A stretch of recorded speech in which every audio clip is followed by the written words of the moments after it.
നമുക്ക് ഫാറ്റി ലിവറോ കാര്യങ്ങളൊക്കെ ഉണ്ടെങ്കിൽ ബ്ലഡിലോട്ട് റിലീസ് ആവും. അപ്പോൾ ബ്ലഡ് ടെസ്റ്റ് ചെയ്യുമ്പോൾ നമുക്കിത് കാണാൻ സാധിക്കും. അപ്പോൾ നിങ്ങൾ റിപ്പോർട്ടായിട്ട് ഡോക്ടറെ അടുത്ത് പോകുമ്പോൾ ഡോക്ടർ പറയുന്നുണ്ടാവും ഫാറ്റി ലിവറിൻ്റെ സ്റ്റാർട്ടിങ്ങിലാണ്, അല്ലെങ്കിൽ ലിവറിന് എന്തെങ്കിലും ചെറിയ ഇൻഫ്ലമേഷൻസ് തുടങ്ങിയിട്ടുണ്ട്, നിങ്ങളുടെ ഡയറ്റും കാര്യങ്ങളൊക്കെ റെഡി ആക്കണം എന്ന് പറഞ്ഞിട്ട് ഡോക്ടേഴ്സ് റെക്കമെൻഡ് ചെയ്യും അല്ലേ. ഇങ്ങനെ നമ്മൾ ബ്ലഡ് റിപ്പോർട്ട്സിൽ കാണുന്നുണ്ടെങ്കിൽ ഇത് ഇൻഡിക്കേറ്റ് ചെയ്യുന്നത് ആക്ച്വലി നമുക്ക് നമ്മുടെ ലിവർ നമ്മളടുത്ത് ഹെൽപ്പ് ചോദിക്കുന്നുണ്ട് എന്നുള്ള കാര്യമാണ്. നമ്മൾ ലിവറിൽ എന്തോ ഒരു ഇഷ്യൂ നടക്കുന്നുണ്ട്, അപ്പോൾ ലിവർ നമ്മളൊരു സീക്കിംഗ് ഹെൽപ്പായിട്ട് കാണിക്കുന്നതാണ് ഈ പറഞ്ഞിട്ടുള്ള ബ്ലഡ് റിപ്പോർട്ടിലെ എലവേഷനും കാര്യങ്ങളൊക്കെ. ഞാനൊരു PPT പ്ലേ ചെയ്യാം.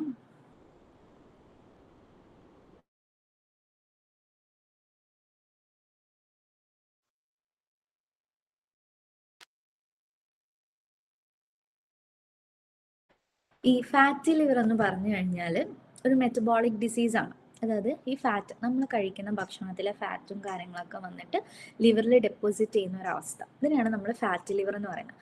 എന്നിട്ട് ലിവറിൻ്റെ സെൽസിൻ്റെ ഒരു സ്ട്രക്ചർ തന്നെ അങ്ങ് മാറും. ലിവറിൻ്റെ സെൽസ് ചെറുതായിട്ട് കിടക്കുന്ന സെൽസിൻ്റെ ഇടയിലൊക്കെ പോയിട്ട്, അല്ലെങ്കിൽ ആ സെൽസിൻ്റെ ഉള്ളിലൊക്കെ പോയിട്ട് നമ്മൾ കഴിക്കുന്ന ഭക്ഷണത്തിൻ്റെ കൊഴുപ്പ് കിടന്ന് അടിഞ്ഞുകൂടും. ഓക്കെ, അപ്പോൾ നിങ്ങൾക്ക് തോന്നും നമ്മളിപ്പം എന്താണ് കൊഴുപ്പ് ഭക്ഷണങ്ങളിലൂടെ മാത്രമാണ് എന്ത് സംഭവിക്കുന്നത്, ഇതുപോലെ ഫാറ്റി ലിവർ എന്ന് വരുന്നതെന്ന്. ഫാറ്റി ലിവറിൻ്റെ ആ പേരിൽ നിന്ന് തന്നെ വ്യക്തമാണ് ഫാറ്റ് ലിവറിൽ അടിഞ്ഞുകൂടുന്നതാണുള്ളത്. പക്ഷെ നമ്മൾ കഴിക്കുന്ന കൊഴുപ്പ് അടങ്ങിയിട്ടുള്ള ഭക്ഷണത്തിൽ നിന്ന് മാത്രമല്ല ഫാറ്റി ലിവർ വരുന്നത്, നമ്മൾ കഴിക്കുന്ന കാർബ്സ് അടങ്ങിയിട്ടുള്ള ഭക്ഷണത്തിൽ നിന്നും ഫാറ്റി ലിവർ വരും. അതിന് ഒത്തിരി റീസൺസ് ഉണ്ട്. ഫാറ്റി ലിവർ വരാനുള്ള കുറച്ച് റീസൺസ് ഉണ്ട്. പലരും വിചാരിക്കുന്നത് ഇതുപോലെ ആൽക്കഹോൾ കഴിക്കുന്നത് അങ്ങനത്തെ കാര്യങ്ങളൊന്നാണ്. പക്ഷെ ആക്ച്വലി നമ്മുടെ ബോഡിയിൽ ഇൻസുലിൻ റെസിസ്റ്റൻസ് എന്ന് പറയുന്ന ഒരു കണ്ടീഷൻ വരാനുണ്ട്. ഇൻസുലിൻ റെസിസ്റ്റൻസ് എന്ന് പറയുമ്പോൾ എല്ലാവർക്കും അറിയാലോ, ഇൻസുലിൻ ഒരു ഹോർമോണാണ്. ഇത് എന്തിനാ യൂസ് ചെയ്യുന്നത്, എന്ത് നമ്മുടെ ബോഡിയിൽ എന്ത് പ്രവർത്തനങ്ങളാണ് ഉണ്ടാക്കുന്നതെന്ന് എന്തെങ്കിലും ഐഡിയാസ് ഉണ്ടോ? ഹലോ, ഇൻസുലിൻ കേട്ടിട്ടുണ്ടോ?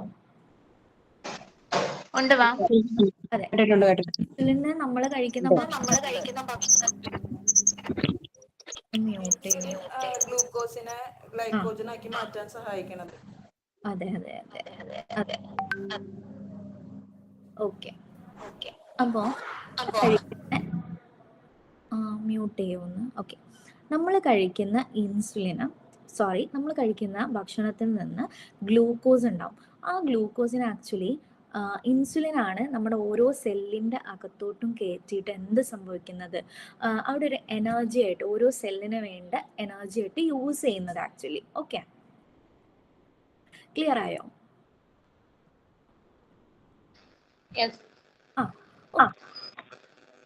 മ്യൂട്ട് ചെയ്യണേ. ഓക്കെ, ഇൻസുലിൻ ആണ് ഗ്ലൂക്കോസിനെ ഊർജ്ജമാക്കി മാറ്റുന്നത്.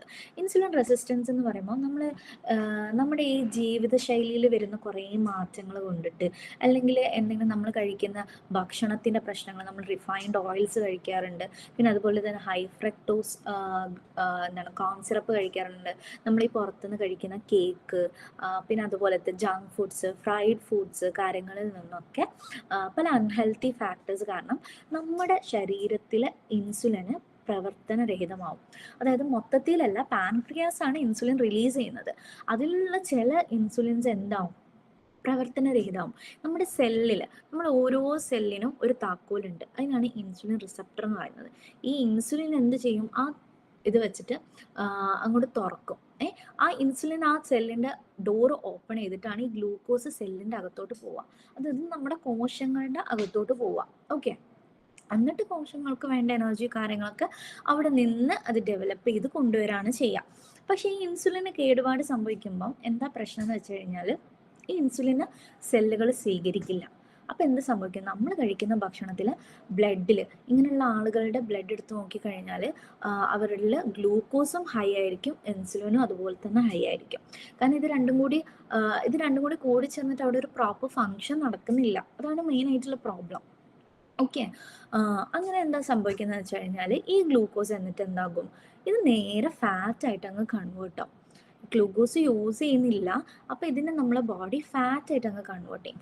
ഈ ഫാറ്റായിട്ടുള്ള കൺവേർട്ട് ചെയ്യുന്ന സാധനങ്ങൾ നമ്മുടെ ഓരോ അവയവങ്ങളുടെയും, നമ്മുടെ ഇപ്പം ലിവറിൻ്റെ മുകളിൽ പോയി ഈ ഫാറ്റ് ഇങ്ങനെ ഡെപ്പോസിറ്റ് ചെയ്ത് കിടക്കും. ഇതിനെയാണ് നമ്മൾ എന്ത് പറയുന്നത്, വിസറൽ ഫാറ്റ് എന്ന് പറയുന്നത്. അങ്ങനെ അവർക്ക് എന്തുണ്ടാവും, ഫാറ്റി ലിവർ ഉണ്ടാവും. ഇത് ബ്ലഡ് വെസൽ, അതായത് നമ്മുടെ ഈ രക്തക്കുഴലിലൊക്കെ പോയിട്ട് ഇങ്ങനെ അടിഞ്ഞുകൂടി കിടക്കുന്ന സമയത്താണ് എന്തുണ്ടാകുന്നത്, കൊളസ്ട്രോൾ വരുന്നത്. കൊളസ്ട്രോൾ ഈ ഫാറ്റിന് നമ്മുടെ ബ്രെയിനിലൊക്കെ പോയി അടിഞ്ഞുകൂടി കിടന്ന് അവിടെ നമുക്ക് ഡിമെൻഷ്യ എന്ന് പറയുന്നത്, അല്ലെങ്കിൽ നമുക്ക് ഈ കുറച്ച് പ്രായം ഉള്ള ആളുകളിൽ കേട്ടിട്ടില്ലേ ഓർമ്മക്കുറവിന്റെ പ്രശ്നങ്ങളൊക്കെ, കേട്ടിട്ടുണ്ടോ? ഓർമ്മക്കുറവിന്റെ പ്രശ്നങ്ങളൊക്കെ, അങ്ങനെയുള്ള പ്രശ്നങ്ങൾ കാലക്രമേണ ഡെവലപ്പ് ചെയ്തുകൊണ്ട് വരും. പിന്നെ ഈ ഫാറ്റ് നമ്മുടെ ഈ ഓവറി, നമ്മുടെ യൂട്രസ്, അതിൻ്റെ ഒക്കെ സൈഡിലൊക്കെ പോയി ഡെപ്പോസിറ്റ് ചെയ്തുകൊണ്ട് നമുക്ക് എന്തുണ്ടാക്കും, അവിടെ കുറേ കെമിക്കൽ ഫങ്ഷൻസും കാര്യങ്ങളൊക്കെ നടത്തിക്കൊണ്ട് എന്ത് ഡെവലപ്പ് ചെയ്തുകൊണ്ട് വരും, PCOS അല്ലെങ്കിൽ PCOD എന്ന് പറയുന്ന ഒരു കണ്ടീഷൻ വരും.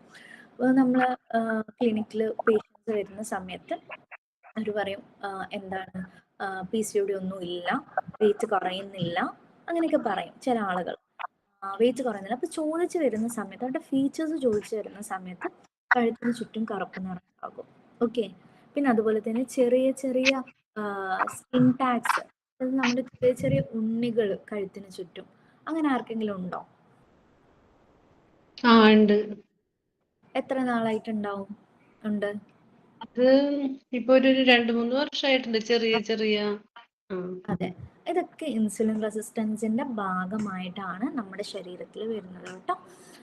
ഓക്കെ. അപ്പൊ ഈ ഇൻസുലിൻ റെസിസ്റ്റൻസിനെ എങ്ങനെയാണ് നമ്മൾ കറക്റ്റ് ചെയ്യാന്ന് വെച്ച് കഴിഞ്ഞാൽ, നമ്മുടെ എല്ലാ ജീവിതശൈലി കാര്യങ്ങളൊക്കെ മാറ്റി, ഡയറ്റും കാര്യങ്ങളൊക്കെ മാറ്റി, ഹെൽത്തി ആൻഡ് ന്യൂട്രീഷ്യസ് ആയിട്ടുള്ള ഡയറ്റ് എടുത്തു കഴിഞ്ഞാൽ ഈ ഇൻസുലിൻ റെസിസ്റ്റൻസ് നമുക്ക് പൂർണ്ണമായിട്ട് റിവേഴ്സ് ചെയ്യാൻ പറ്റും. ഈ ഇൻസുലിൻ റെസിസ്റ്റൻസ് ആണ് ഞാനിപ്പോൾ പറഞ്ഞ എല്ലാവിധ അസുഖങ്ങളും, കിഡ്നിയുടെ അസുഖം ആയിക്കോട്ടെ, ലിവറിന്റെ അസുഖം ആയിക്കോട്ടെ, ഹാർട്ടിന്റെ അസുഖം ആയിക്കോട്ടെ, കൊളസ്ട്രോൾ ആയിക്കോട്ടെ, PCOD ആയിക്കോട്ടെ, അല്ലെങ്കിൽ ഷുഗർ ആയിക്കോട്ടെ, ഇതിൻ്റെയൊക്കെ മെയിൻ റൂട്ട് കോസ് എന്ന് പറയുന്നത് നമ്മുടെ ഇൻസുലിൻ റെസിസ്റ്റൻസ് തന്നെയാണ്. ഈ ഇൻസുലിൻ റെസിസ്റ്റൻസ് എങ്ങനെയാണ് ഉണ്ടാവുന്നത്? ഞാൻ പറഞ്ഞതുപോലെ നമ്മൾ ഈ ജങ്ക് ഫുഡ്സ് മാത്രമല്ല, നമ്മൾ വീട്ടിലുള്ള വൈറ്റ് അരി, ഇപ്പം കഴിക്കുന്ന വൈറ്റ് അരി എന്ന് പറയുന്നത് ഒത്തിരി പോളിഷ്ഡും കാര്യങ്ങളൊക്കെ കഴിഞ്ഞു വരുന്ന വൈറ്റ് റൈസ് ആണ്. ആക്ച്വലി നമ്മുടെ ഇപ്പോഴത്തെ ഒരു ലൈഫ് സ്റ്റൈൽ വെച്ചിട്ട് നമുക്ക് അത്രയും കാർബോഹൈഡ്രേറ്റ് നമ്മുടെ ശരീരത്തിലോട്ട് വേണ്ട ആവശ്യമില്ല. പണ്ടുള്ളവരൊക്കെ ഒത്തിരി ഈ വൈറ്റ് റൈസ് തന്നെ കഴിച്ചുകൊണ്ടിരുന്നത്. വൈറ്റ് റൈസ് അല്ല, മട്ടയരിയാണ് അവർ കൂടുതൽ കഴിച്ചുകൊണ്ടിരുന്നത്. പക്ഷെ അവർക്ക് അത്രയും ബോഡി ഫിസിക്കൽ ആക്ടിവിറ്റീസ് ഉണ്ടായിരുന്നു. അപ്പം അത് കഴിക്കുമ്പോൾ എന്ത് സംഭവിക്കും, അത് ഊർജ്ജമായിട്ട് അങ്ങനെ നഷ്ടപ്പെട്ടു പോകും, നമ്മുടെ ശരീരത്തിൽ കൊഴുപ്പായിട്ട് അടിഞ്ഞുകൂടി കിടക്കില്ല. പക്ഷെ നേരെ മറിച്ച് നമ്മുടെ ഒരു കണ്ടീഷനിലോട്ട് വരുന്ന സമയത്ത് എന്ത് സംഭവിക്കുന്നത് വെച്ച് കഴിഞ്ഞാൽ, നമുക്ക് ഇത്രയും ഫിസിക്കൽ ആക്ടിവിറ്റീസ് ഒന്നും ഇല്ലാത്തത് കൊണ്ട് തന്നെ നമ്മൾ കഴിക്കുന്ന ഈ ഗ്ലൂക്കോസ്, നമ്മൾ ഈ തവിടില്ലാത്ത അരിയൊക്കെ കഴിക്കുന്ന സമയത്ത് ഈ കഴിക്കുന്ന ഗ്ലൂക്കോസ് നമ്മളിൽ ഇപ്പോൾ പലരിലും ഇവിടെ ഇൻസുലിൻ റെസിസ്റ്റൻസ് പറയുന്നൊരു കണ്ടീഷൻ ഉണ്ടാകും. അങ്ങനെ ഇൻസുലിൻ റെസിസ്റ്റൻസ് ഉള്ളത് കൊണ്ട് തന്നെ ഈ കഴിക്കുന്ന സംഭവങ്ങളൊക്കെ ഫാറ്റായിട്ട് പോയിട്ട് നമ്മുടെ ലിവറിൻ്റെ അകത്തും ബാക്കി ഞാൻ നേരത്തെ പറഞ്ഞ കാര്യങ്ങളിലൊക്കെ പോയി ഡെപ്പോസിറ്റ് ചെയ്യും. ഇത് ഫാറ്റി ലിവറിൻ്റെ ഒരു കാരണമാണ്. മറ്റൊരു കാരണമാണ് ഈ ഓക്സിഡേറ്റീവ് സ്ട്രെസ് എന്ന് പറയും. വേണ്ട വിധത്തിലുള്ള ന്യൂട്രിയൻസ് കിട്ടാത്തത്, അതായത് ലിവറിന് ഒരു സ്ട്രെസ് വരാണ്, വേണ്ട രീതിയിലുള്ള ന്യൂട്രിയൻസോ കാര്യങ്ങളോ ഒന്നും എത്തുന്നില്ല. ഒന്നെങ്കിൽ അത് ദഹനത്തിൻ്റെ പ്രശ്നമാവാം. ദഹനം പ്രോപ്പർ അല്ലെങ്കിൽ നമുക്കിതുപോലെ എന്ത് സംഭവിക്കും, സ്ട്രെസ്സും കാര്യങ്ങളൊക്കെ വന്ന് ഫാറ്റി ലിവർ വരാനുള്ള സാധ്യതയുണ്ട്. അടുത്തതാണ് ഉറക്കക്കുറവുള്ളവർ, ഈ അമിതമായിട്ട് നൈറ്റ് ഡ്യൂട്ടി എടുക്കുന്ന, അല്ലെങ്കിൽ അമിതമായിട്ട് ടെൻഷൻ, സ്ട്രെസ്സ് ഒക്കെ ഹാൻഡിൽ ചെയ്യുന്ന ആളുകൾ, രാത്രിയിലൊന്നും ഉറങ്ങാൻ പറ്റാത്ത ആളുകൾ, ഇവരിലും എന്തുണ്ടാകും, ഫാറ്റി ലിവർ ഉണ്ടാകാനുള്ള സാധ്യതയുണ്ട്. മറ്റൊന്നാണ് പാരമ്പര്യമായിട്ടും ഫാറ്റി ലിവർ വരാനുള്ള ചാൻസുകൾ വളരെ കൂടുതലാണ്. ഓക്കെ.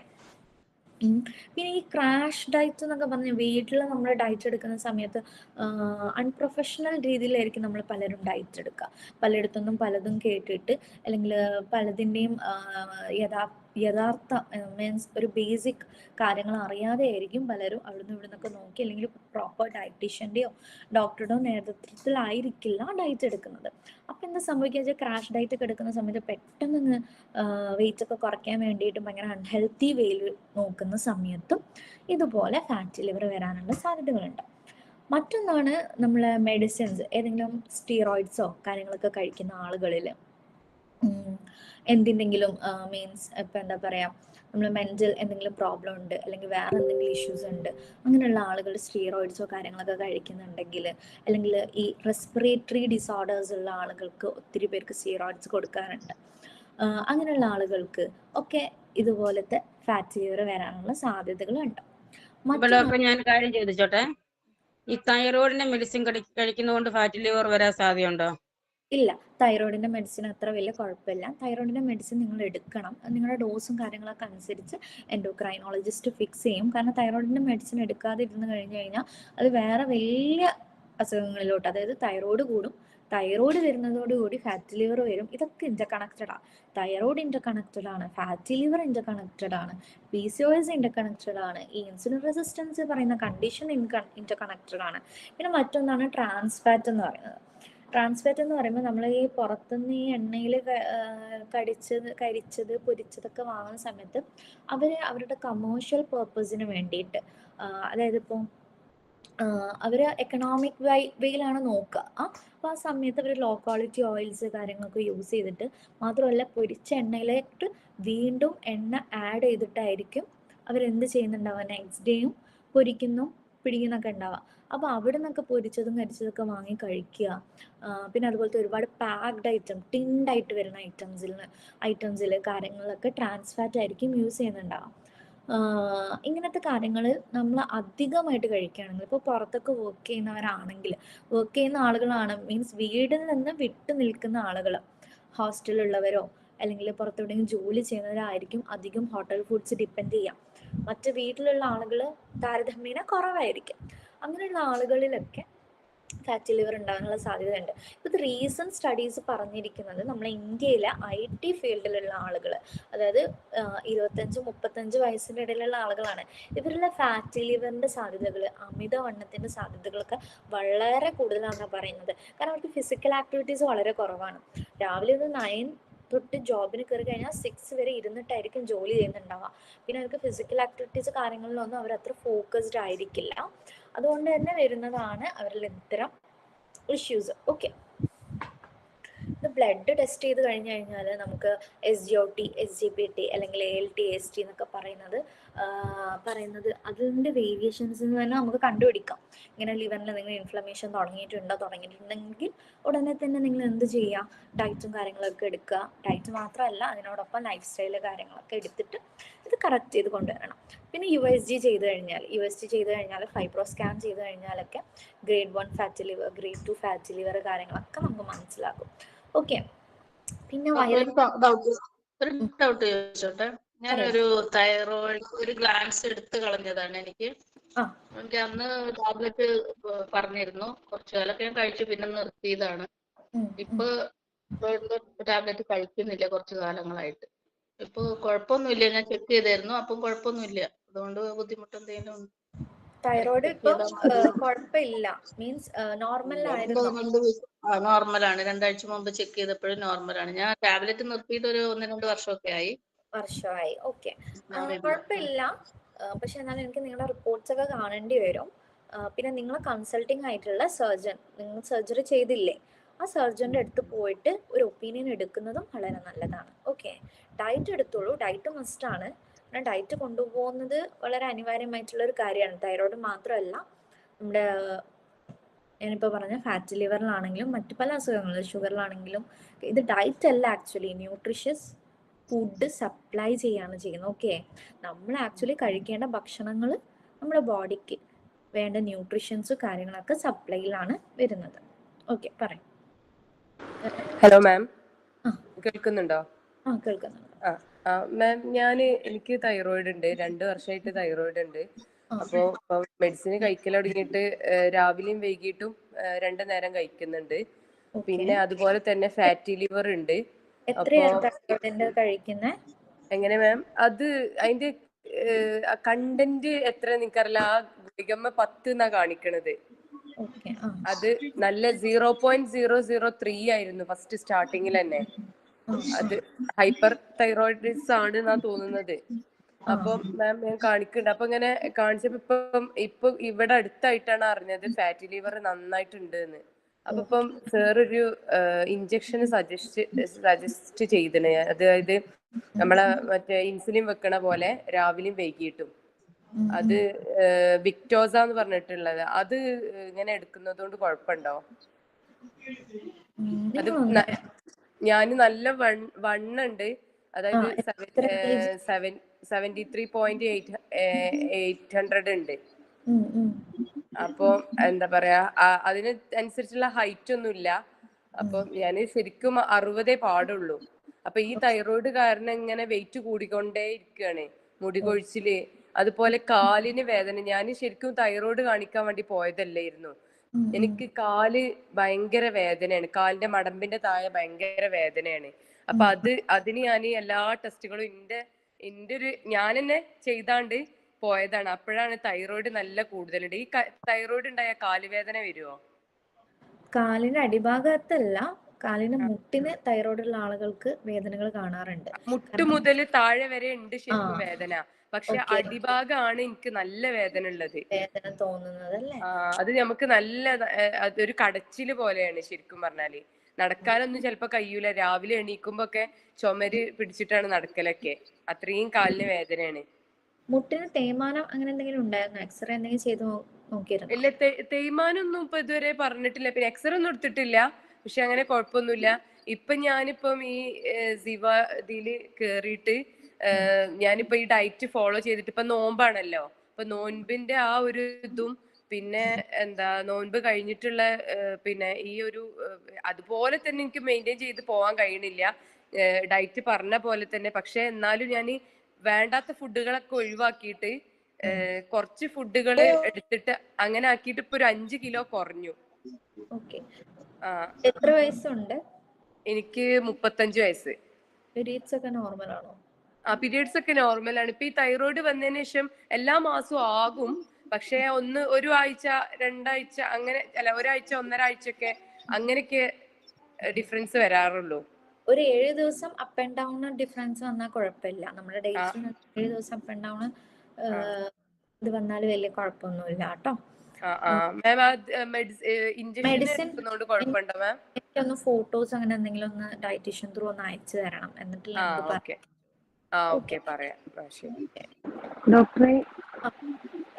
ഡോക്ടറെ ഞാനേ ഇപ്പൊ ഡയറ്റ് എടുത്തിട്ട് 3 മാസമായി. എനിക്ക് 73 കിലോ ഉണ്ടായിരുന്നു, ഇപ്പൊ 61 കിലോ ആയി. 61 കിലോ. എത്ര മാസമായി ഡയറ്റ് എടുത്ത്? 3 മാസം. 3 മാസം. ജനുവരി ഒക്കെ സ്റ്റാർട്ട് ചെയ്തേ. അപ്പൊ എനിക്ക് ആദ്യമേ വൈറ്റമിൻ ഡി റൈസ് കഴിക്കാൻ പറഞ്ഞിട്ടുണ്ട്. അപ്പൊ അത് കഴിച്ച സമയത്ത് മുടി കൊഴിച്ചില് കുറവുണ്ടായിരുന്നു. ഇപ്പോഴും നന്നായിട്ട് വീണ്ടും പഴയതുപോലെ മുടി കൊഴിച്ചിലുണ്ട്. തൈറോയിഡ് ഉള്ള ആളാണ്. തൈറോയിഡ് നോർമൽ ആണ്. 88 ആണ് കഴിക്കുന്നത് ടാബ്ലറ്റ്. 88 കഴിക്കുന്നുണ്ടല്ലേ രാവിലെ? രാവിലെ കഴിക്കുന്നുണ്ട് വെറും വയറ്റില്.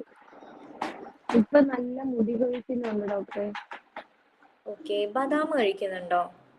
ബദാം ഇപ്പൊ നോമ്പായപ്പോഴത്തേക്കും നട്ട്സ് കഴിക്കൽ കുറവാണ്. നോമ്പിന്റെ ഇതായത് മറ്റേതാണെങ്കിൽ ഇടയ്ക്ക് 11 മണിക്കൊക്കെ കഴിക്കുമായിരുന്നു.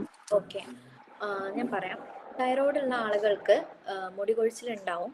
പിന്നെ നിങ്ങളുടെ തൈറോയിഡ് നോർമൽ ആവുന്നത് വരെ ഡയറ്റ് എടുക്കാൻ വേണ്ടി ഡയറ്റ് കണ്ടിന്യൂ ചെയ്യാം. തൈറോയിഡ് നമുക്ക് നോർമൽ ആയി കഴിഞ്ഞാലാണ് എന്ത് സംഭവിക്കാം, ഈ മുടി കൊഴിച്ചിലിനൊരു ശാശ്വത പരിഹാരം എന്ന് പറയുന്നത്. തൈറോയിഡ് ഉള്ളവർക്ക് നട്ട്സ് ഉപയോഗിക്കാൻ പറ്റുമോ?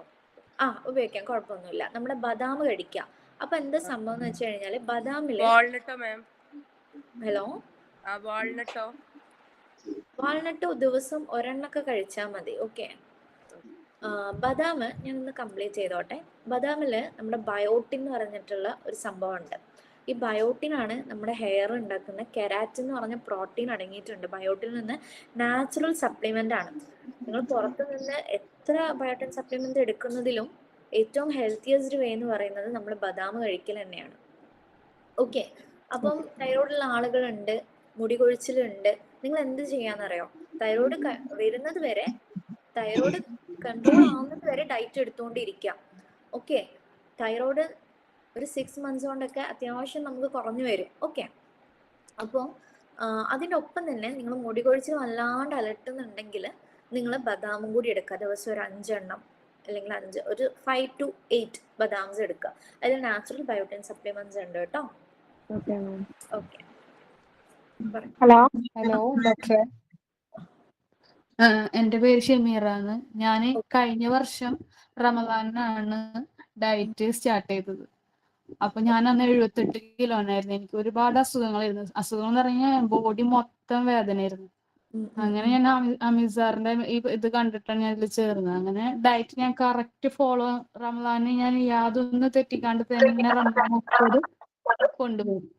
അങ്ങനെ റമദാൻ 30 കഴിഞ്ഞപ്പോ 5 കിലോ ഞാൻ കുറഞ്ഞു.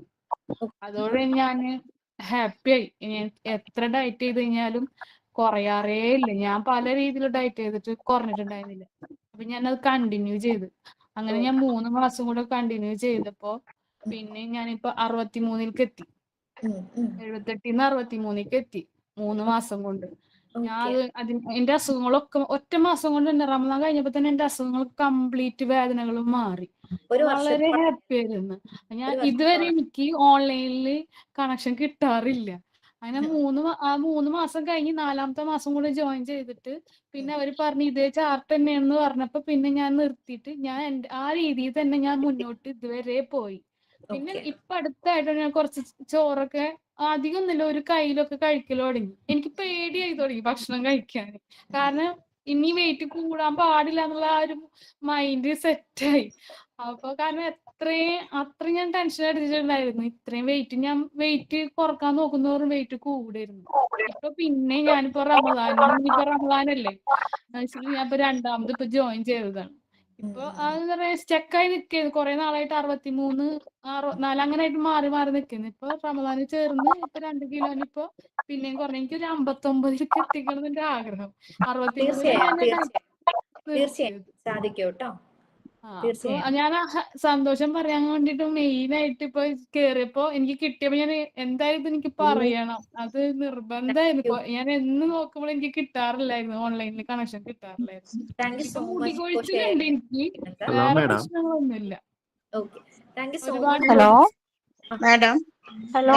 ഹലോ ഡോക്ടറെ, ഞാൻ ഇസ്രായേലിൽ നിന്നാണേ വിളിക്കുന്നത്. എന്റെ പേര് ജിഷ എന്നാണേ. ഹലോ, എനിക്ക് ഷുഗർ ഉണ്ട്. ഞാനിപ്പോ ജോയിൻ ചെയ്തിട്ട് 5 ദിവസം ആയിട്ടില്ല. എനിക്ക് ഷുഗർ ഉണ്ട്. ഞാൻ ട്രൈലൂസിറ്റി ഇഞ്ചക്ഷൻ എടുക്കുന്നതുകൊണ്ട് കുഴപ്പമുണ്ടോ? ഇതിന്റെ കൂട്ടത്തിൽ തന്നെ ട്രൈലൂസിറ്റി ഇഞ്ചക്ഷന് എനിക്ക് ഡോക്ടർ ചെയ്തേക്കുന്ന H1A1C, എനിക്ക് H1A1C 6.2 ഉണ്ടായിരുന്നു. പിന്നെ അതിപ്പോ ഇച്ചിരി കൂടി 6. ഞാൻ നാട്ടിലൊക്കെ പോയിട്ട് വന്നു കഴിഞ്ഞപ്പോൾ 6.8 ആയി. അപ്പൊ ഞാൻ ഈ ട്രൈലൂസിറ്റി ഇഞ്ചക്ഷൻ ഈ കൂട്ടത്തിൽ എടുക്കുന്നുണ്ട്. പക്ഷെ എനിക്ക് 2 ദിവസമായിട്ട് ഭയങ്കര ക്ഷീണം. അതിന് നമ്മൾ എന്നാ ചെയ്യേണ്ടത്? പിന്നെ അതുപോലെ തന്നെ എന്റെ മുഖം ഈ ഒരാഴ്ചയായിട്ട് ഭയങ്കരമായിട്ട് നേരത്തെ അങ്ങനെ പിമ്പിൾസ് ഇല്ലായിരുന്നേ. ഇപ്പൊ ഭയങ്കരമായിട്ട് മുഖം നിറച്ച് കുരുവായി. നേരത്തെ ഇല്ലായിരുന്നു. ഇപ്പൊ എനിക്ക് 40 വയസ്സുണ്ട്. പക്ഷെ മുഖം നിറച്ച് പെട്ടെന്ന് കുരുവായി. അതെന്താ അങ്ങനെ? അതിനെന്തെങ്കിലും ഒരു മാർഗമുണ്ടോ? ഒരുപാട് കുരു. ഞാൻ പറയാം. അത് നിങ്ങളുടെ ഡൈജഷനിൽ എന്തോ ഇഷ്യൂ ഉണ്ട്. ഓക്കെ, നമ്മള് ദഹനത്തിന്റെ എന്തെങ്കിലും പ്രശ്നം ഉണ്ടാകുമ്പോഴാണ് ഇതുപോലെ മുഖത്ത് കുരുവൊക്കെ വരുന്നത്. എനിക്ക് ഗ്യാസിന്റെ പ്രോബ്ലം ഉണ്ട്. ഓക്കെ, അങ്ങനെയാണെങ്കിൽ നിങ്ങൾ ഒന്ന് ബേക്കിംഗ് സോഡ ടെസ്റ്റ് ചെയ്യണം. ഡയറ്റീഷ്യൻ പറഞ്ഞു തരും അതെങ്ങനെയാണ് ചെയ്യേണ്ടതെന്ന്. ഓക്കെ. താങ്ക്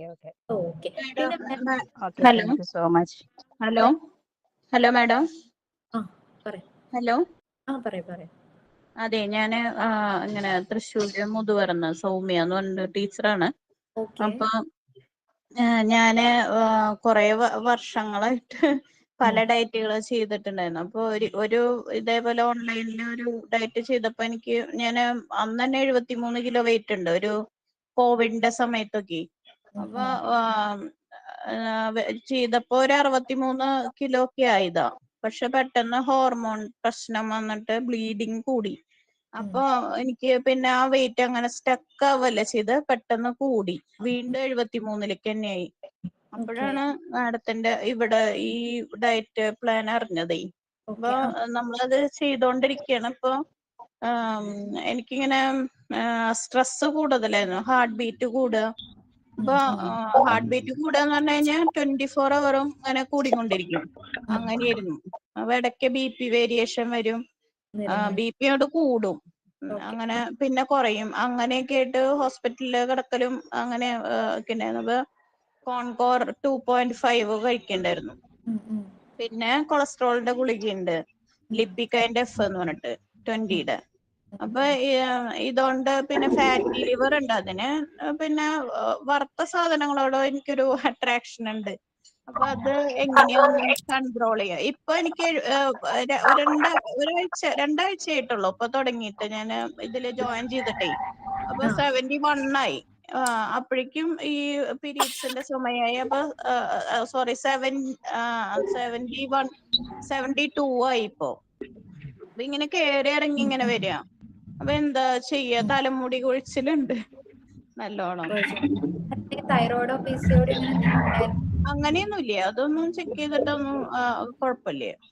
കുഴപ്പങ്ങളൊന്നുമില്ല. മാഡം ഒന്ന് ഡയറ്റീഷ്യൻ ത്രൂ എന്നെ ഒന്ന് കണക്ട് ചെയ്യണം കേട്ടോ. നമുക്കൊന്ന് ഡീറ്റെയിൽ ആയിട്ട് കാര്യങ്ങളൊക്കെ ചോദിച്ചിട്ട് അതിനുള്ള മറുപടികൾ പറഞ്ഞു തരാം കേട്ടോ. Hello madam. Hello, hello. ഞാൻ ഈ നോമ്പ് ഈ ഫസ്റ്റ് മുതലാണ് ഇതിന് സ്റ്റാർട്ട് ചെയ്തത്. അപ്പം നമ്മൾ ഇന്നത്തെ സമയം കഴിഞ്ഞിട്ടുണ്ട്. അപ്പോൾ അടുത്ത ക്ലാസ് നമുക്ക് സംശയങ്ങളൊക്കെ, ബാക്കിയുള്ളവരുടെ സംശയങ്ങളൊക്കെ തീർക്കാം. നേരത്തെ ഒരു മാഡം ഇവിടെ എക്സ്പീരിയൻസ് ഷെയർ ചെയ്തു. ജിവയുടെ കൂടെയുള്ള ഒരു 1 year എക്സ്പീരിയൻസ് ആണ് ഷെയർ ചെയ്തത്. ആ മാഡത്തിനോട് താങ്ക്സ് പറയാൻ പറ്റിയില്ല. Thank you so much. അപ്പോൾ എല്ലാവരോടും ബൈ. നെക്സ്റ്റ് വീക്ക് കാണാം കേട്ടോ.